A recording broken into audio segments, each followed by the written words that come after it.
President Lee Jae Myung and his Japanese counterpart Sanae Takaichi sit down for another summit on this Tuesday, this time in the hometown of the Japanese Prime Minister. With more on Press Perspective today.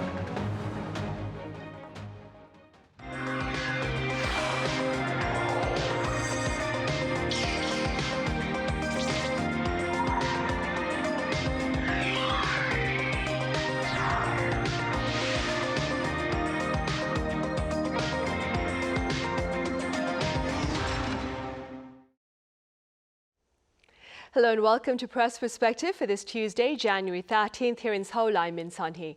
President Lee Jae Myung is in Nara Prefecture as we speak, meeting with Japanese Prime Minister Sanae Takaichi for another summit following their first encounter here in South Korea in late October on the margins of the APEC Leaders Meeting. Now, for more on this latest interaction, I have Steven Borowiec with Japanese weekly news magazine Nikkei Asia live on the line. Steven, it's great to have you on.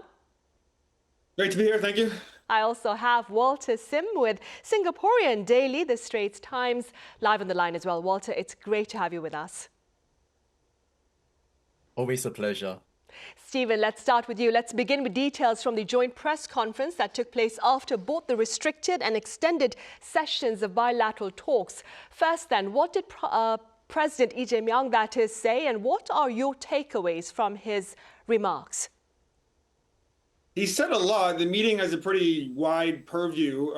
Like this meeting, I think, was not convened with like any particular policy area in mind. So when Lee embarked on this trip, his office said that part of the objective would be for him to build a personal rapport with Prime Minister Takaichi and for them to continue to realize this practice of what they call shuttle diplomacy, which means leaders of the two countries going back and forth and keeping communication going through a series of regular meetings. So in the press conference just about an hour ago, Lee talked about cooperation in the fields of the two countries both having low birth rates, having aging populations, having kind of both the shared interests in technological cooperation and supply chain cooperation, and in harnessing the power of artificial intelligence and using that to accelerate their economies. But when it comes to takeaways, I mean, the thing that I thought was most kind of interesting, the thing that I'm writing about in my Nikkei Asia news piece just now, is that Lee went out of his way to underscore the importance of bilateral cooperation between South Korea and Japan, but also trilateral cooperation among South Korea, Japan, and the U.S., while also speaking out in favor of ongoing communication and ongoing cooperation with China as a part of a trilateral framework with his country and Japan. So I thought that was interesting, and I thought it just kind of underscored the reality that these two countries are facing. Both Lee and Takaichi, I think, have said during the proceedings that one of the things that is bringing them together is a kind of shared recognition of the unpredictability, the volatility of the international order that they're cooperating in, and they feel as though if they can buttress their bilateral relationship, then that can act as a kind of stabilizing force in Northeast Asia and in the world more generally.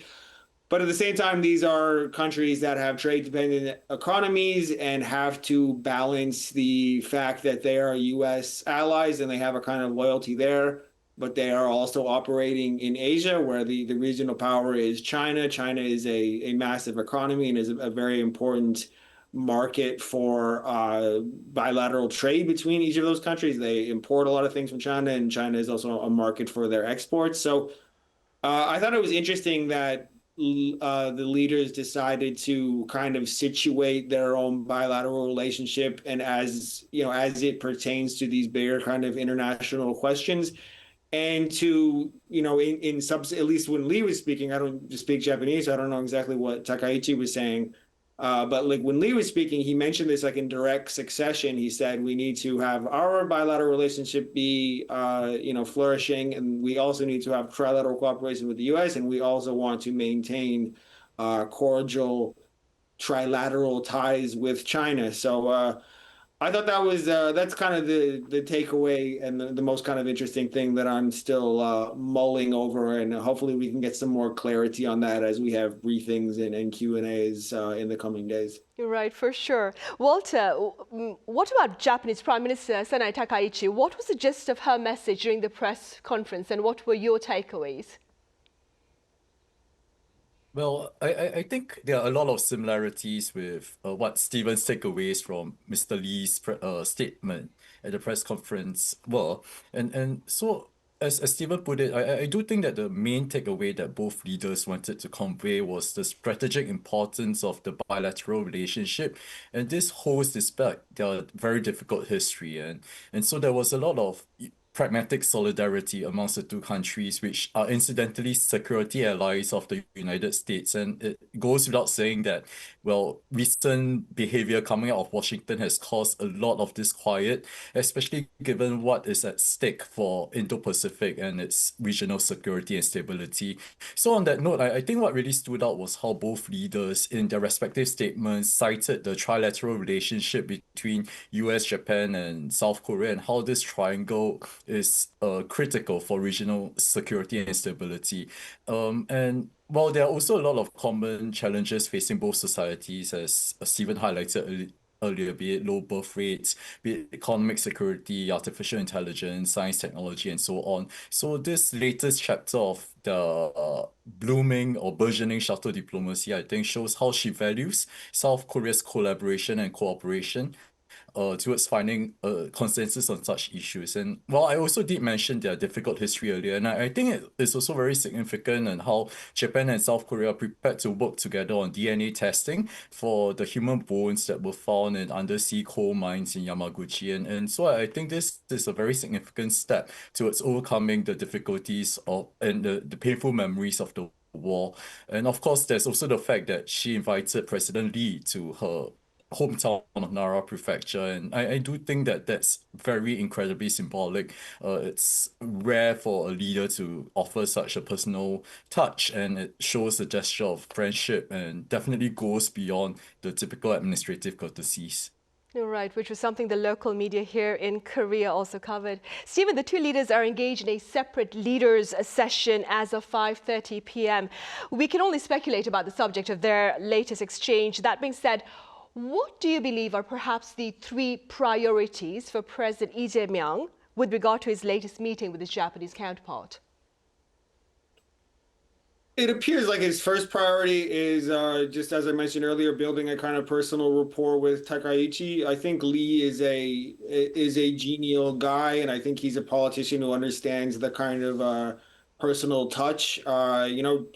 Anyone who's lived in Korea for a long time, like I have, knows that men of Lee's generation really value like getting together in person and breaking bread and building, I guess, what Koreans would call jung. And I think it's useful to keep in mind the context here that like Lee is a career leftist politician. Like he comes from South Korea's progressive camp, which customarily has been pretty hard on Japan and customarily has not really been in favor of cooperating with Japan. They've always kind of insisted that deeper shows of contrition for the colonial era ought to come first. And he is interacting with a Japanese politician who has a reputation as being on the right, as being a kind of acolyte of late former Prime Minister Shinzo Abe.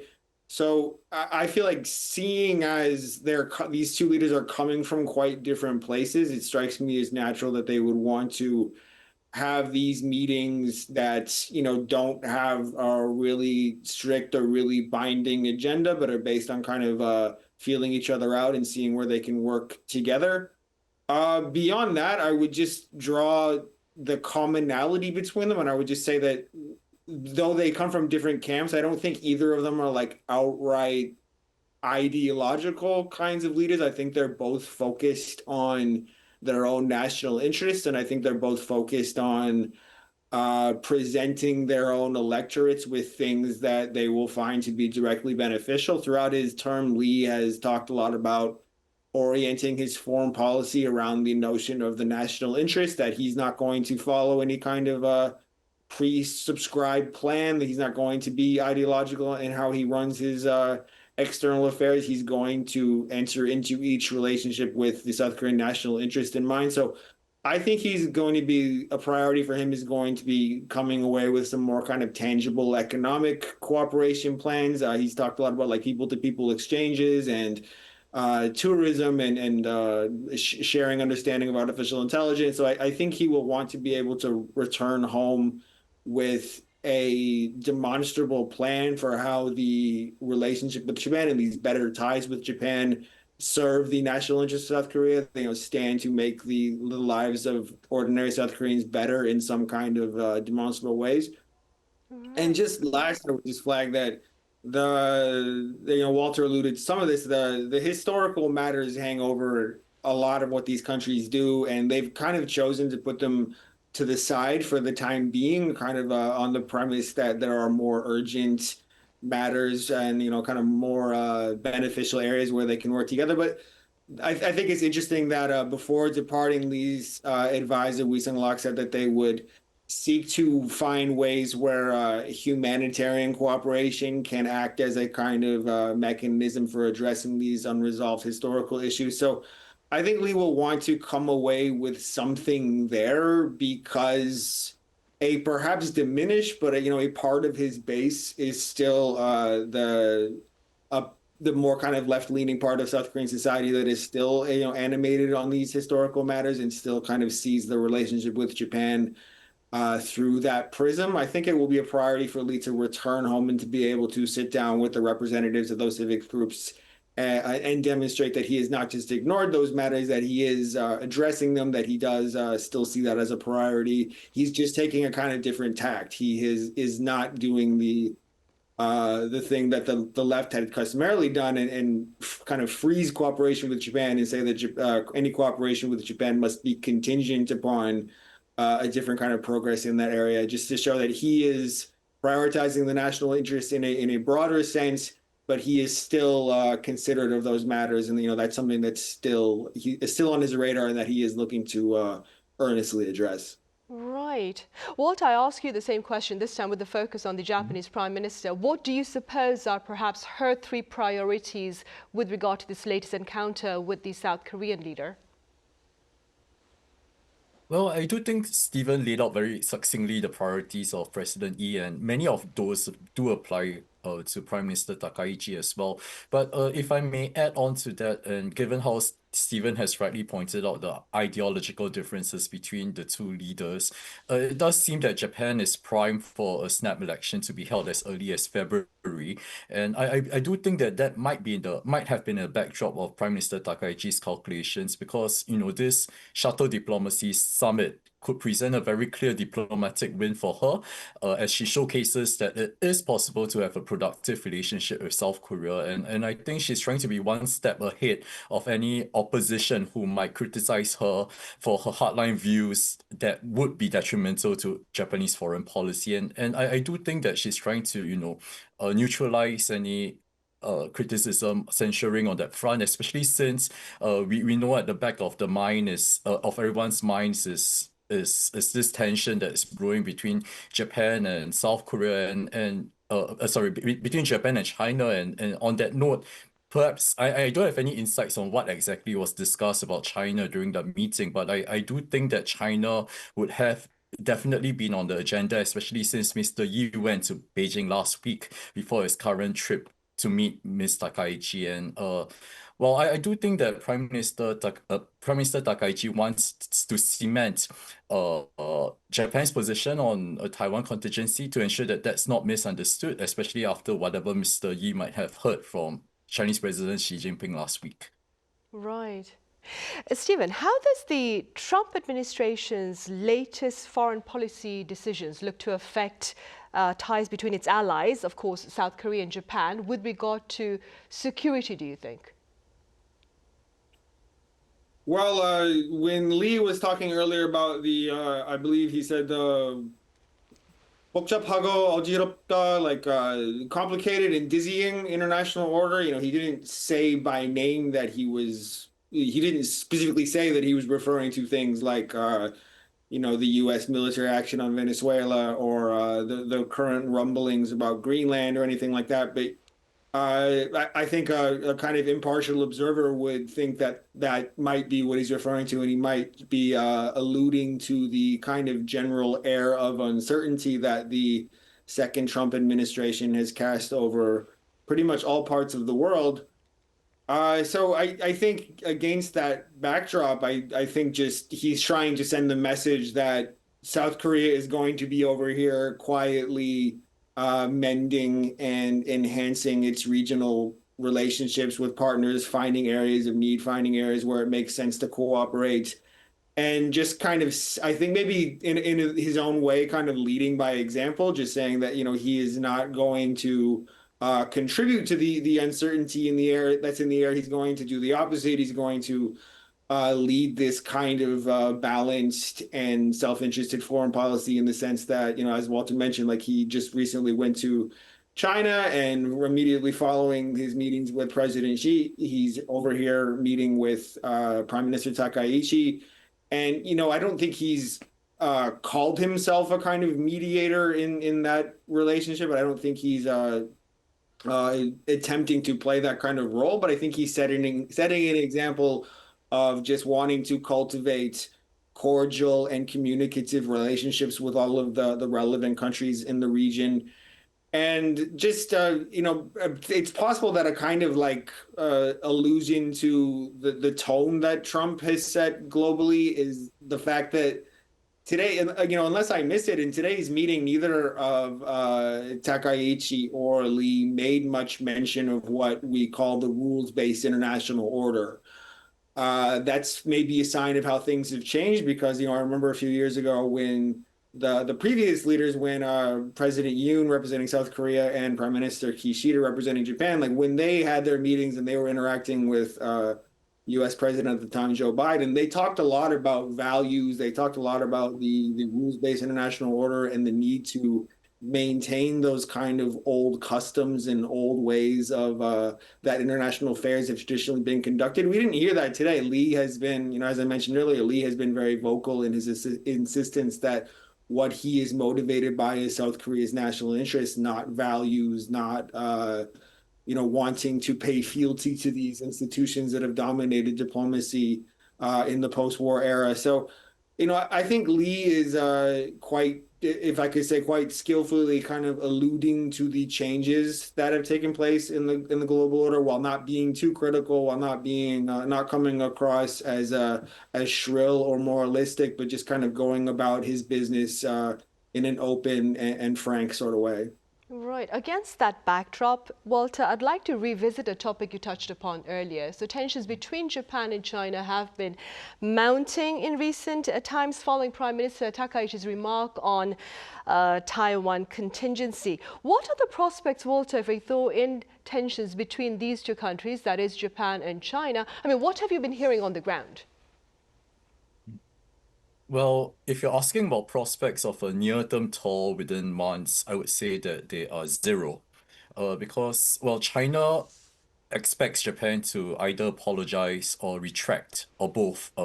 What Ms. Takaichi said in Parliament about a Taiwan contingency, that is, if when she mentioned a hypothetical situation of a naval blockade of the Taiwan Strait could present a survival-threatening situation for Japan, and that phrase basically means that it could trigger the intervention of Japan's self-defense forces. But there's no way that Japan would do that, because even if it has not been the express position of sitting Japanese leaders, it is what has been whispered quietly amongst defense circles, amongst diplomatic circles in Japan, and outrightly by former Prime Minister Shinzo Abe and Taro Aso after they left office. So Japan has been consistent on that front, and an apology or a retraction, which seems to be what Beijing wants, would definitely impact Japan's credibility and ostensibly give Beijing the free rein to do whatever it wants. So that's a non-starter.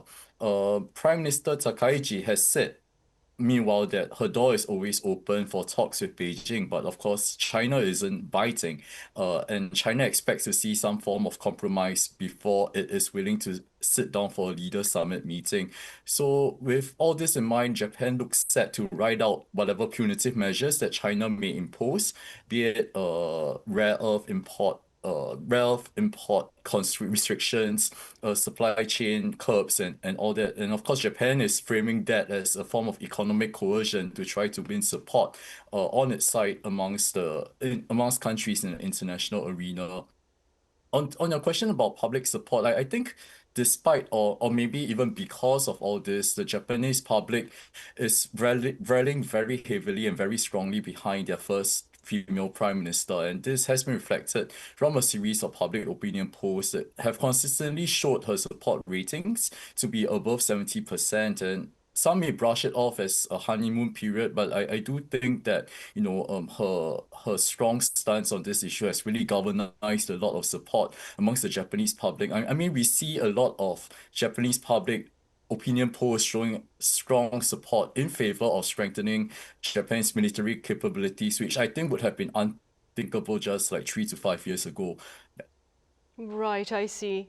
Meanwhile, Stephen, back on the South Korean president's agenda over in Japan, what remains on his to-do list before his return home tomorrow, that is Wednesday?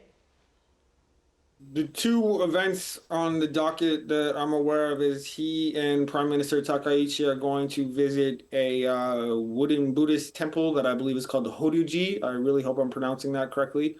It's one of the many tourist sites in the ancient city of Nara, which is, I don't know if you can see behind me, but it's famous for deer all over the place. I don't know if Lee is going to be able to take in too many tourist sites, but there's definitely a lot to see here. And Lee, this is also Takaichi's hometown, as I think we've mentioned.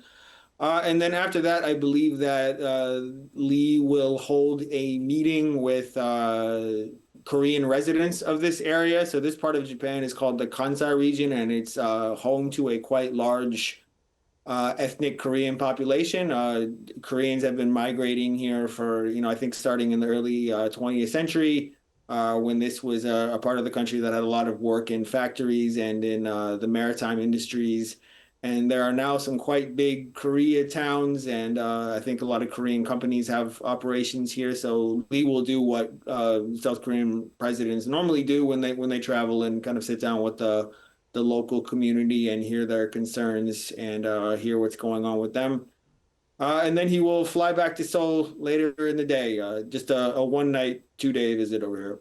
Right. Walter, one final question to you before we let you go. How are those within the diplomatic circles there in neighboring Japan responding to this latest summit between Seoul and Tokyo?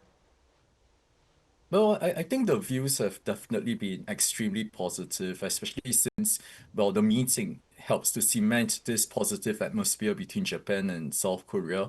After all, there was a lot of apprehension as due to the ideological differences, as we have discussed over this panel discussion. There was a lot of concern over whether the two leaders could even have a working relationship, let alone build a personal rapport to the extent that they have. And so I think this summit may not have yielded any significant outcomes as might be expected from the latest chapter of their summit diplomacy. But I think it's proof in the pudding that, this institutional glue between the two countries is stronger than the political leanings of this generation of leaders. But that said, however, I'm not sure if I should be ending on this note, but I think what would be worth watching going forward is, given the current positive atmosphere, how would Japan mark what it calls Takeshima Day on February 22nd over the Dokdo Islets that South Korea administers and whose sovereignty Tokyo is disputing? So what level of political representation would be at that ceremony, I think would be worth watching. All right, definitely something to look, to keep an eye on, that is. All right, Walter, we'll end there. Thank you so much for your time and your thoughts, Walter. And Stephen, thank you very much for your insights. Thank you. Right, on that note, we end Tuesday's edition of Press Perspective. We return same time tomorrow, that is Wednesday, with more panel discussion on this latest summit between the leaders of South Korea and Japan amid the current climate of geopolitical uncertainty. Do join us then.